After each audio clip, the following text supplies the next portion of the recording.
In this level of training, we're going to be looking at level 3 of our Infantry doctrine, Squad Tactics. Modules in this level of training include unit composition, elements, formations, fire and manoeuvre, ambush, and ReOrg. A squad offers tactical flexibility, can conduct operations across the full spectrum of conflict, is capable of carrying out tasks that involve a high risk to life, and require tactical prowess to succeed. Unit composition. A call sign is a combination of a phonetic letter followed by a number that you're temporarily assigned for the mission. For example, if you're the first person in Alpha Fire Team, your call sign would be Alpha 1. The composition of a squad needs to offer a variety of weapon systems and groups, known as buddy teams or fire teams. An example of the composition and call signs for a squad consisting of 9 personnel, split into 2 fire teams consisting of 4 personnel, plus a squad leader, would be Alpha 1, Squad Leader, Rifleman. Bravo 1, Bravo Fire Team Leader, Rifleman. Bravo 2, Marksman or Automatic Rifleman. Bravo 3, Rifleman, Grenadier. Bravo 4, Combat Medic or Rifleman. Charlie 1, Charlie Fire Team Leader, Rifleman. Charlie 2, Marksman or Automatic Rifleman. Charlie 3, Rifleman, Anti-Tank. Charlie 4, Combat Medic or Rifleman. The same squad could be split differently, for example, 3 fire teams consisting of 3 personnel, or 1 fire team consisting of 4 personnel, plus 1 fire team consisting of 3 personnel, plus 1 buddy team consisting of 2 personnel. The zone in which a buddy or fire team can operate is usually restricted within a certain radius surrounding the unit, and offers immediate support to each other, but is able to act independently within that area. A squad leader's zone is usually larger, but still restricted due to the required function of the squad leader. Elements. Elements define the expected function of a buddy team, fire team, or squad. You can have a multitude of the same element or variations in elements depending on your assigned task. The size of an element is dependent on the objective, situation, and operation. The purpose of the assault element is to kill, capture, or force the withdrawal of an enemy from an objective and to seize key terrain, while expecting to be in close quarters and medium range combat. An assault element is usually mobile. The purpose of the support element is to provide overwatch and suppress the enemy in support of the assault element during operations, while expecting to be in medium to long range combat.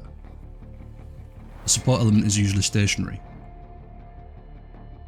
A security element assists in isolating the objective by preventing the enemy from entering or leaving the area of operations, as well as ensuring the route into or out of the area of operations is secure, allowing us to provide our own reinforcements, logistic vehicles, or withdraw. A security element is both mobile and stationary. Formations. A formation is usually used on patrol and is an arrangement of people acting together as a single unit, either to move, to attack, or to defend. A formation allows the unit to position itself tactically for situations during combat, to react to contact or avoid friendly fire, while attempting to control individual movement as the unit is travelling on the same path, the path of the person on point. In regards to spacing, you must have enough space that a grenade won't kill you all. In dense terrain or low visibility, individuals should be 5 meters apart. In open terrain or clear visibility, individuals should be 10 meters apart. Buddy or fire teams would usually be 10 to 50 meters apart depending on terrain or squad leader's orders. The direction of travel is everyone's front. Call contact based on this or compass bearing. When looking at sectors of fire, adapt to what other team members are doing and angles they're covering. If someone's already covering one angle, then cover the opposite angle. Establish interlocking sectors of fire where angles overlap. A line formation is used to fight, providing high security to the front and low security to the flank. The formation is positioned as a horizontal line from left to right, with contact facing front. If contact's from the front, your formation has an advantage of having soldiers in different shooting positions. If contact's from the flank, your formation has a disadvantage as you roll in the enemy's line of sight. You must immediately reposition the line formation facing contact. A single file is used for moving, providing high security to the flank and low security to the front. The formation is positioned as a vertical line from front to rear, depending on the direction of travel. If contact's from the front, then your formation has a disadvantage as you're rolling the enemy's line of sight. You must immediately reposition into a line formation facing contact. If contact's from the flank, your formation has an advantage of having a natural line formation and soldiers in different shooting positions. A staggered trail is used for moving, providing medium security when patrolling a road or alleyway. The formation is positioned as footsteps, alternating left and right.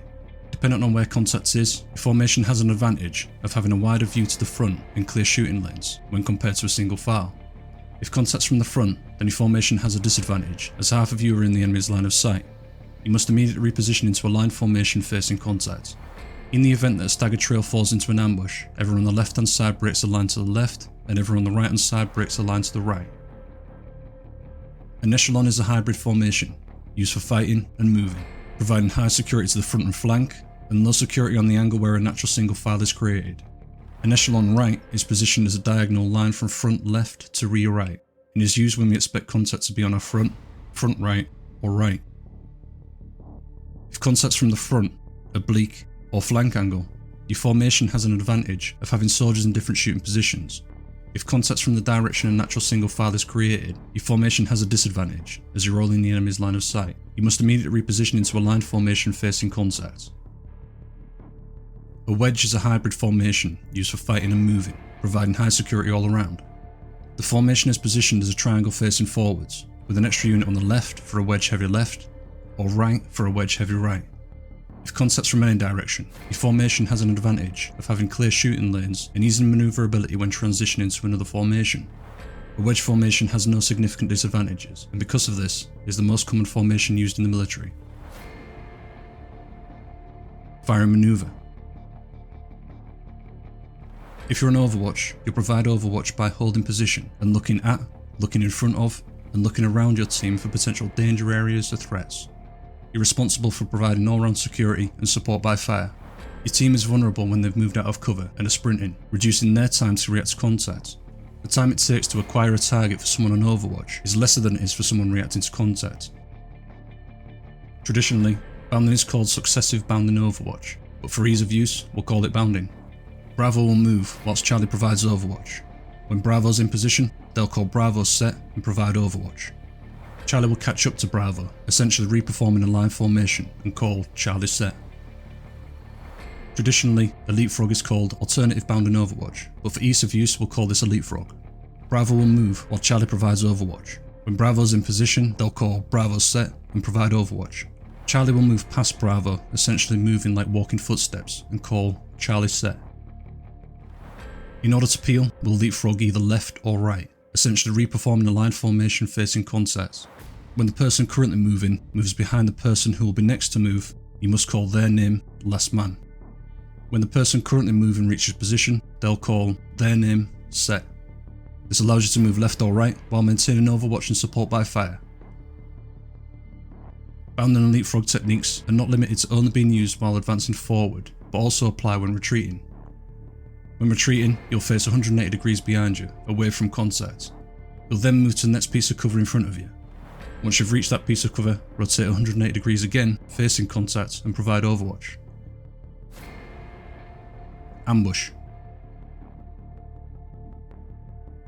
The security element consists of a fire team tasked with monitoring movement into the ambush, while preventing the enemy from exiting the ambush. The entry team will communicate the amount of enemy, and when all the enemy has entered the ambush. The exit team will communicate when the enemy is reaching the end of the ambush, and the rear security team will prevent the enemy from moving around the rear of the ambush. The assault element consists of a fire team tasked with initiating fire and causing as much enemy casualty as possible.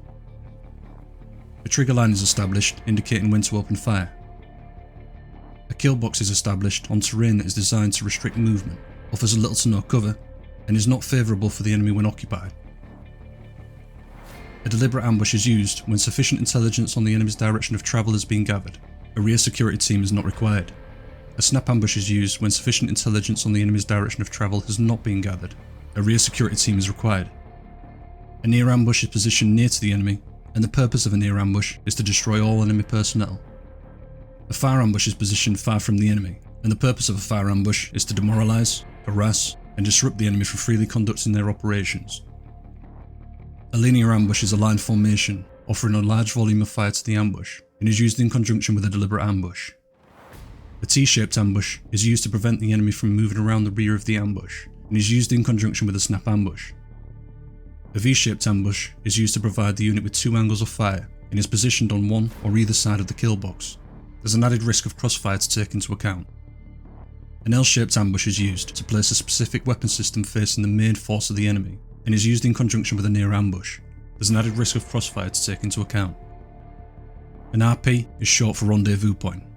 It is a predetermined point of interest or area that your squad leader is assigned as a point to regroup or rendezvous at, and is usually to the rear of the ambush in an area that's secure. As an ambush is a hit and run tactic, once the ambush has had its designed effect, we must leave the area. The RP is where all personnel rendezvous at. ReOrg. ReOrg is short for reorganisation and is conducted after a firefight or operation. Each fire team will position themselves in a wedge formation opposing each other, for example, facing north and south. Each individual faces outward of the formation, establishing all-round security. The fire team leaders and squad leader will not be in this formation. The fire team leaders and squad leader will occupy the centre of the formation. Fire team leaders will take count of their team's ammunition and supplies, ensuring that any spare ammunition is distributed equally amongst the team and squad to ensure that the fire teams and squad is combat effective. The squad leader uses radio communications to establish contact with command while planning and preparing for the next phase of movement. You should now be comfortable operating in a squad. We hope that you've learnt something valuable from this level of training that will assist you and your squad in becoming better at playing your games together and giving you all a better overall gaming experience. If you have any feedback, either positive or negative, about this level of training, please leave a comment down below. And if you like these kind of training videos or want to see more tactical team oriented gameplay, then I invite you to like, share and subscribe. Until next time, take it easy.